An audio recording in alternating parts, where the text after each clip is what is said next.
Di saat toko sepi, kita harus berpikir dan harus mencari solusi bagaimana untuk kedepannya usaha kita bisa bangkit lagi.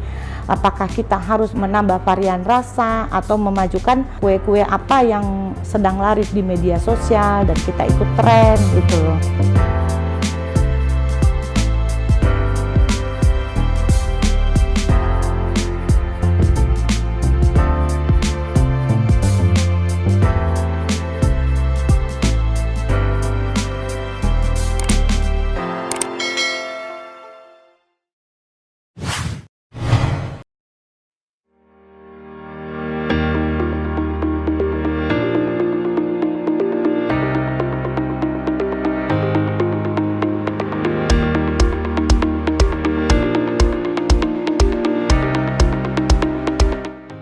Saya Sri Handayani, owner dari Gua Jaya Cake yang beralamat Jalan Poros Trans Sulawesi Mamuju Palu.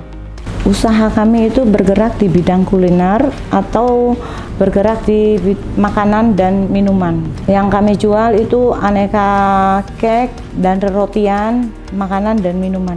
Kalau masalah pembuatan, kami setiap hari ngambil bahan-bahan itu ada yang dari Makassar, ada yang kami beli juga di sini. Kalau soal produksi, kami setiap hari produksi cake, roti dan donat, aneka minuman juga. Kalau yang lebih cenderung laku di sini best seller bolu pisang. Bolu pisang itu kalau kami kadang produksi sampai 60 pieces per hari. Kadang juga bahkan lebih, karena memang itu yang best seller setiap hari, bolu pisangnya, yang bolu pisang ini. Kalau penjualan kami tetap melayani di toko di sini, tapi kami lebih banyak menjual lewat online, lewat Facebook, WA dan Instagram.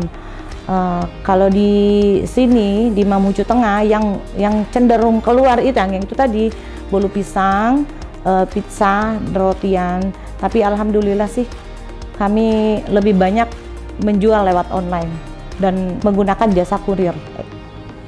Omset kami per hari ya nggak menentu sih Pak, kadang kami dapat 2 juta, kadang juga 3 juta, tapi ya agak menurun sih Pak sekarang, nggak seperti yang kemarin-kemarin. Tapi kalau dibanding dengan yang pandemi lebih bagus pemasukan kami di saat pandemi kemarin. Awal mula usaha kami itu kami mulai dari rumahan aja Pak.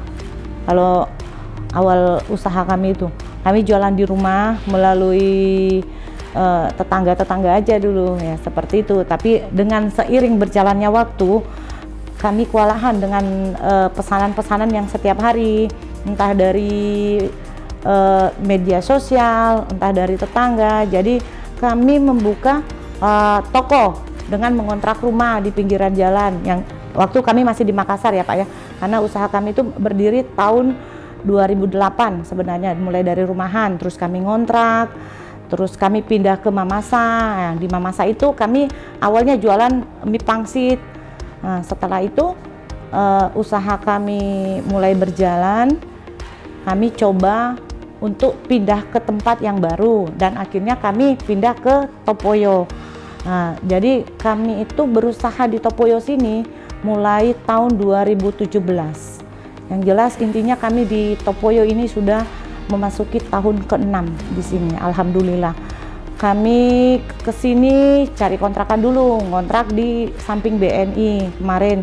Habis ngontrak kami bisa beli rumah di jalur 2. Setelah itu rencana kami mau renov, tapi setelah kami pikir-pikir kayaknya usaha kami semakin berkembang. Untuk berpikir ke depannya untuk bisa lebih maju, kami berusaha untuk mencari lokasi yang di pinggiran jalan, dan alhamdulillah Allah itu membukakan jalan untuk kami mencari lokasi dan akhirnya kita berada di sini. Jadi tempat ini udah jadi hak milik kami sendiri. Jadi inilah hasil keringat kami yang kami dapatkan selama di Mamuju Tengah ini. Kalau masalah karyawan, Tapi kalau dari tahun-tahun kemarin kami mulai mendidik, itu usaha kami memang saya sendiri yang jalankan, belum ada tenaga. Kami menjalankan sendiri. Akhirnya setelah 10 tahun kami berjalan, kami menggunakan anggota, ngambil 2 asisten. Setelah itu kami tambah dan tambah, akhirnya sekarang itu asisten kami udah ada 6 orang, alhamdulillah. Dan kami datangkan juga chef 1 khusus untuk yang monitor anak-anak yang kerja. Jadi saya tidak perlu monoton berada di dapur. Jadi saya tinggal kontrol anak-anak yang kerja di dalam. Jadi ada khusus chefnya yang memantau anak-anak harus kerjakan ini, harus kerjakan itu, seperti itu Pak. Kami sih berharapnya untuk dikasih bantuan berupa mesin. Karena kami terus terang kewalahan di bagian produksi rotian. Rotian itu kan butuh waktu yang panjang Pak untuk bikin rotinya. Harus menimbang, terus setelah diadon harus menimbang satu persatu. Bahkan itu kalau roti maros, roti apa? Rokato. Kalau orang Makassar kan bilang roti maros, tapi kami sini punya roti yang launching kemarin, tahun kemarin kami jual roti kasur topoyo atau rokato. Nah itu sekarang laku banget Pak, laku, sudah sangat-sangat laku.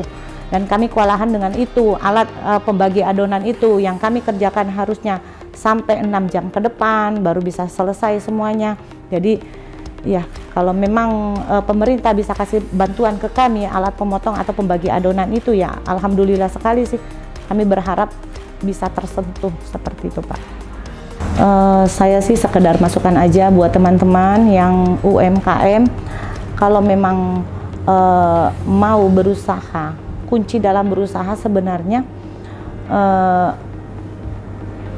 tekun dan betul-betul kita harus menjiwai dan berusaha, tetap berusaha, berdoa.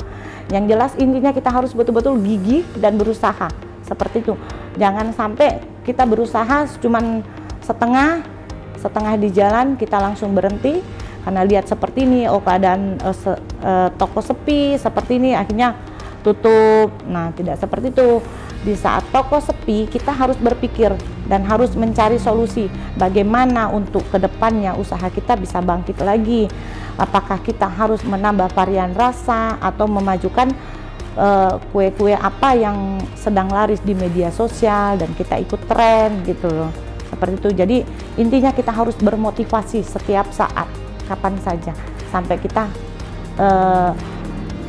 bisa betul-betul dinamakan pengusaha yang sukses. Karena sukses itu nggak segampang yang kita pikirkan. Yang jelas kita harus berusaha lah intinya Pak, seperti itu.